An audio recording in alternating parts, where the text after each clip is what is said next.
새벽기도회 시작하겠습니다. 다 함께 기도하시겠습니다.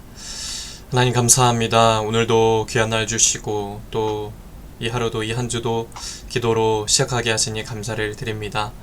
오늘도 살아갈 때 주님이 살아갈 만한 힘과 능력과 용기를 주셔서 특별히 믿음을 더하셔서 오직 믿음으로 주님 바라보며 승리하며 살아갈 수 있도록 인도하여 주시옵소서.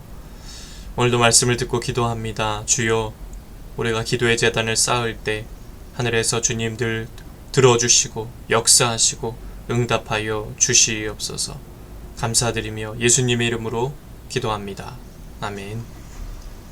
하나님 말씀 봅니다. 사무엘상 20장 12절에서 23절까지의 말씀입니다. 사무엘상 20장 12절에서 23절까지의 말씀 봉독해드리겠습니다.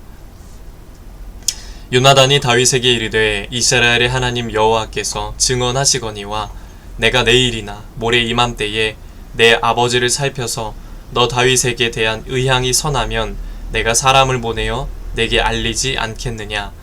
그러나 만일 내 아버지께서 너를 해치려 하는데도 내가 이 일을 내게 알려주어 너를 보내어 평안히 가게 하지 아니하면 여호와께서 나 요나단에게 벌을 내리시고 또 내리시기를 원하노라. 여호와께서 내 아버지와 함께 하신 것 같이 너와 함께 하시기를 원하노니 너는 내가 사는 날 동안에 여호와의 인자하심을 내게 베풀어서 나를 죽지 않게 할 뿐 아니라 여호와께서 너 다윗의 대적들을 지면에서 다 끊어버리신 때에도 너는 내 인자함을 내 집에서 영원히 끊어버리지 말라 하고, 이에 요나단이 다윗의 집과 언약하기를 여호와께서는 다윗의 대적들을 치실지어다 하니라. 다윗에 대한 요나단의 사랑이 그를 다시 맹세하게 하였으니 이는 자기 생명을 사랑함같이 그를 사랑함이었더라. 요나단이 다윗에게 이르되 내일은 초하루인즉 내 자리가 빔으로 내가 없음을 자세히 물으실 것이라. 너는 사흘 동안 있다가 빨리 내려가서 그 일이 있던 날에 숨었던 곳에 이르러 에셀바위 곁에 있으라. 내가 관역을 쏘려함 같이 화살 셋을 그 바위 곁에 쏘고 아이를 보내어 가서 화살을 찾으라 하며 내가 짐짓 아이에게 이르기를 보라 화살이 내 이쪽에 있으니 가져오라 하거든 너는 돌아올지니 여호와께서 살아계심을 두고 맹세하노니 내가 평안 무사할 것이요. 만일 아이에게 이르기를 보라 화살이 내 앞쪽에 있다 하거든 내 길을 가라 여호와께서 너를 보내셨음이니라. 너와 내가 말한 일에 대하여는 여호와께서 너와 나 사이에 영원토록 계시느니라 하니라. 아멘. 오늘도 예배드리는 모든 분들에게 주님의 은혜가 넘치시기를 축복합니다. 유유상종이라는 사자성어가 있습니다. 사람들은 주로 자기가 가진 조건들과 비슷한 사람들을 찾고 또 그들과 친밀한 관계를 맺죠. 학식이나 재력, 때로는 외모와 성격을 따지기도 하는데요. 그런데 조건을 보고 맺은 관계는 상대방의 상황이나 그 조건이 달라지면 소홀해지는 것이 현실입니다. 근데 오늘 본문에 보면 다윗의 처지가 굉장히 어려워졌음에도 이 요나단의 신의, 요나단의 그 사랑은, 그 믿음은 조금도 변하지 않았습니다. 요나단은 다윗이 골리앗을 쓰러뜨리는 것을 보았고 전쟁에서 승승장구하는 그 위용의 매력도 느꼈을 겁니다. 하지만 그의 우정은 다윗이 형통할 때나 힘없이 쫓기는 신세가 되었을 때나 동일하게 유지되었습니다. 오히려 다윗이 자기 아버지 사울의 위협을 피할 수 있도록 자기가 가진 지위를 사용해서 도와줬습니다. 이처럼 요나단과 이 다윗의 우정이 견고했던 이유는 조건과 형편을 초월한 순수한 관계였기 때문입니다. 지금 우리가 가장 가까이 하는 사람들은 누구입니까? 우리는 과연 상대방이 가진 조건과 상관없이 사랑의 관계를 맺고 있는지 돌아봐야 합니다. 예수님은 우리가 비천한 상태임에도 불구하고 생명을 다해 우리를 사랑해 주십니다. 그런 사랑을 받은 우리 역시 이웃들에게 받은 사랑을 나누는 삶을 살아야 합니다. 그것이 주님의 뜻을 실천하는 길이기 때문입니다. 다윗과 요나단의 우정은 결코 인간적인 호감으로만 맺어진 게 아니었습니다. 그들은요, 하나님을 향한 깊은 신뢰를 가진 신앙인들이었습니다.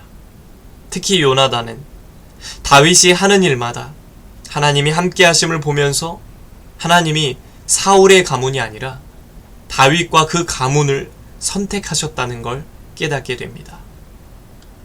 과거에 우리나라의 조덕삼과 이자익이라는 인물은 한 집안의 주인과 머슴이었습니다. 그들은 신분상으로는 도저히 가까워질 수가 없는 관계였습니다. 그런데 두 사람이 믿음을 받아들이고 신앙인이 되니까 아름다운 관계로 변했습니다. 어느 날 두 사람이 모두 장로 후보가 되었고, 이 머슴이었던 이자익이 먼저 장로로 선출됐습니다. 이런 상황에서 주인 조덕삼은 자기의 이익과 감정이 흔들리지 않았고, 머슴이 자신보다 먼저 장로로 선출된 그 상황을 하나님의 뜻으로 받아들였습니다. 그는 이자익을 교회의 지도자로 섬기겠다고 선언하고 실천했습니다. 뿐만 아니라 이 조덕삼은 이후에 이자익을 신학교에 유학을 보냈고, 그가 목회자가 되도록 지원을 아끼지 않았습니다. 이런 조덕삼의 섬김으로 이자익은요, 훌륭한 지도자가 되었습니다. 머슴이었던 그 이자익이 이 조덕삼의 섬김으로 인해서 훌륭한 지도자, 목회자가 되었다는 겁니다. 우리가 하나님의 뜻에 순종하는 마음으로 서로를 생각할 때 우리도 이처럼 아름다운 견고한 관계를 경험하게 된다는 것을 말하고 있습니다. 인간적인 조건을 따지면서 만나는 그런 세상적인 관계는 상황에 따라, 조건에 따라 깨지기가 쉽습니다. 바라기는 우리가 맺어가는 그 인간관계들이 하나님의 뜻에 기초한 관계가 되길 바랍니다. 그래서 주님의 뜻 안에서 변함없는 사랑이 넘치는 복된 만남이 되시기를 소망합니다. 오늘도 다윗과 이 요나단의 깊은 우정을 본받아서 내가 받은 사랑을 나누고 실천하며 무엇보다 하나님의 뜻에 합당한, 하나님의 기뻐하시는 아름다운 관계들을 맺어가시는 저와 여러분 되시길 주님의 이름으로 간절히 축복합니다. 기도하겠습니다. 하나님, 다윗과 요나단의 우정처럼 하나님의 뜻에 기초한 아름다운 관계를 맺는 그런 그리스도의 삶 될 수 있도록 인도하여 주시옵소서. 오늘도 기도합니다. 하나님, 기도의 씨앗을 뿌리겠습니다. 하나님의 때에 놀라운 응답으로 기쁨의 단을, 응답의 기쁨을 누리게 하여 주시옵소서.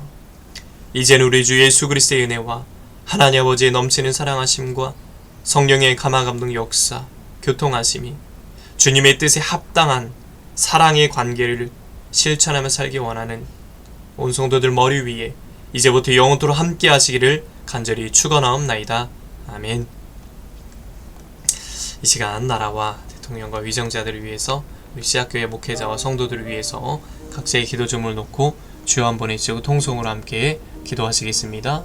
주여, 하나님 아버지 감사합니다.